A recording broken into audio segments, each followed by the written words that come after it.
Hello, welcome to another video. I was originally going to be doing zombies or something, but I've got an awesome suggestion. So today, I am going to be talking about the Bloody Mary. Not the drink, but the ghost.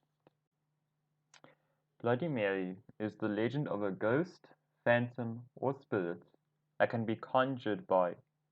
Jerry, I'm not going to tell my viewers how to summon a ghost. No, you can't use that argument with me again. I don't care. It could be dangerous. No, I am not scared of the ghosts. Ghosts aren't real. Well, they could get injured. Yes, just like that story. Enough. I will not continue with this argument. Video time is burning. Anyway, depending on the variation, Bloody Mary could be hostile or passive.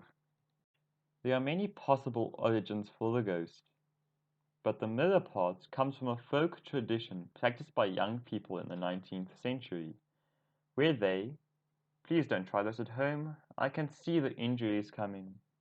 They walked backwards, upstairs, and past a mirror in a dark house. In the mirror, they would see one of two things.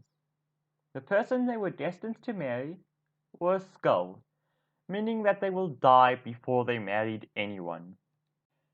Now, for the ghost part, there are three stories that I found, along with a handful of theories. The first candidate is Queen Mary I. She was born in 1516 in Greenwich, yes, as in the meridian, in England, at the Palace of Placentia. She was the only child of King Henry VIII and Catherine of Aragon. Mary's suffering started when her father annulled his marriage to her mother and banned her from ever visiting her mother. Henry, meanwhile, went on to marry his now ex-wife's maid of honor, Anne Boleyn, who disappointed him with another daughter, Elizabeth. Boleyn was worried that Mary would interfere with Elizabeth's succession, and so she pressed Parliament to declare Mary illegitimate, and succeeded.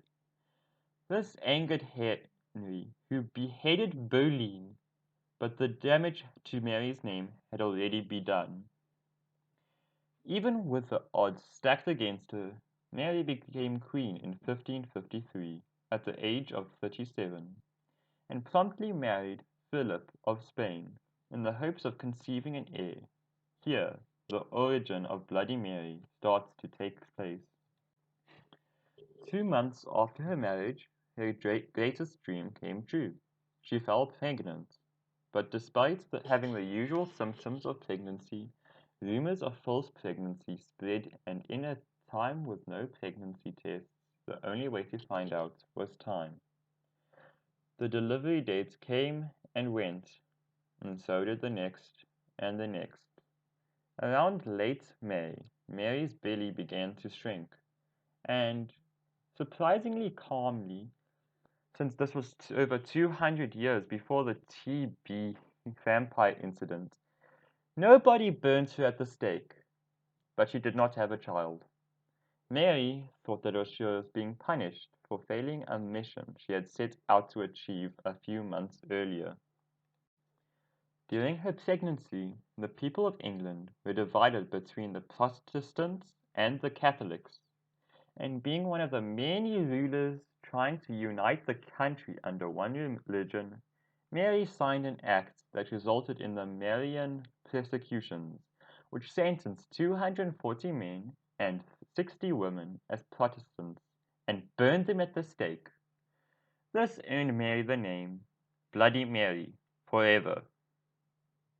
Queen Mary had a second false pregnancy and died the next year at the age of 42, apparently from cancer.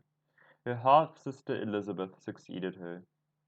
Queen Mary's story is one of the most infamous stories of phantom pregnancy, where the body is tricked into thinking it's pregnant. The second possible candidate for the Bloody Mary ghost is Mary Worth. She was the daughter of a woodcutter and a seamstress. Her entire family was apparently eaten by witches.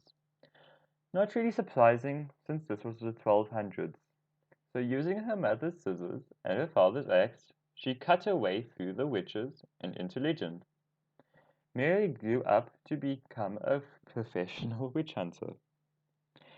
One day, she saved a little girl who was a suspected target for some witches. Mary befriended this little girl and arranged for a lord and lady to look after her. A few years later, Mary returned to the town to find that all the children were missing. So, being logical, she confronted the girl who had grown into a beautiful young woman and the lady of the land. Fearing that she had saved a witch all those years ago, Mary gathered up a mob and dragged the girl out onto a pyre. She watched her friend burn to death without looking away. This is one of the more grim stories that I have told on my channel so far. The third story I found was another witch hunter, Mary. She assisted Queen Mary and helps with persecutions, also giving her the name Bloody Mary. This Mary continued with witch hunting after Elizabeth, who was not interested in the executions, came to the throne. So our third Mary was captured, imprisoned, and executed. There are other theories, like Bloody Mary being a car crash victim, a hitchhiker who never returned, a witch, or the vengeful spirit of a mother who lost her child. This was a very awesome suggestion. I really enjoyed doing the research. Thank you for watching, and share the video if you enjoyed. Goodbye.